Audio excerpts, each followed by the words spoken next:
এবার এসএসসি পরীক্ষায় পাশ করেছে 11,38,877 জন শিক্ষার্থী। এর বিপরীতে সরকারি এবং বেসরকারি কলেজে আসন আছে 25 লাখের মতো। এরই মধ্যে একাদশ শ্রেণীতে ভর্তি নীতিমালার খসড়া চূড়ান্ত করেছে শিক্ষা বোর্ড। প্রথম পর্যায়ে আবেদন 15 সেপ্টেম্বর থেকে শুরু হয়ে 30 সেপ্টেম্বর পর্যন্ত চলবে। নির্বাচিত শিক্ষার্থীদের ফল প্রকাশ হবে 10 অক্টোবর।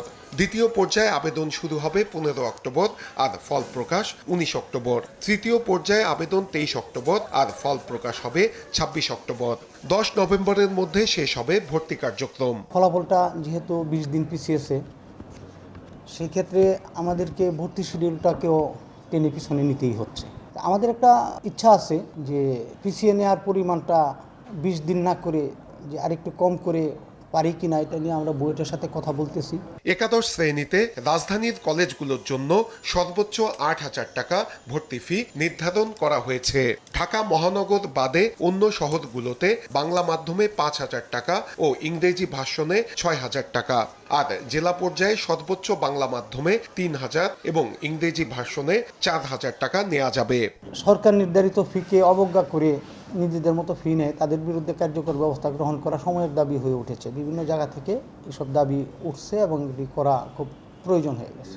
শিক্ষা গবেষকরা বলছেন, প্রাকৃতিক দুর্যোগের কারণে এবার এসএসসির ফলাফল প্রকাশে দেরি হয়েছে। ফলে একাদশের ক্লাসও শুরু হচ্ছে দেরিতে। তাই সিলেবাস যাতে নির্দিষ্ট সময়ে শেষ করা যায়, সেজন্য সুনির্দিষ্ট পরিকল্পনা নিতে হবে। নভেম্বরে যদি শুরু হয়, তাহলে সাধারণত একাদশ এবং দ্বাদশ মিলে যে শিক্ষা কারিকুলাম তৈরি করা আছে, এই কারিকুলামের জন্য একটা নির্ধারিত সময় বরাদ্দ থাকে। এই বরাদ্দটা যদি না দেওয়া হয়, তাহলে কারিকুলামটা আসলে পুরোপুরি হবে না, মানে ওই ইমপ্লিমেন্ট করা যাবে না।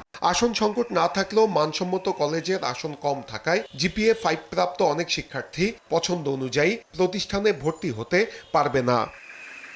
একাদশ শ্রেণীর ভর্তিতে প্রতি বছরই ফি নির্ধারণ করলেও বেশিরভাগ নামী কলেজই সেই নির্দেশনা মানে না। শিক্ষা সংশ্লিষ্টতা বলছেন, অতিরিক্ত ফি নেওয়া ঠেকাতে হলে ভর্তির সময়ে নিয়মিতভাবে প্রতিষ্ঠানগুলোতে নজরদারি করতে হবে শিক্ষা বোর্ডকে। নূরে আলম, সময় সংবাদ, ঢাকা।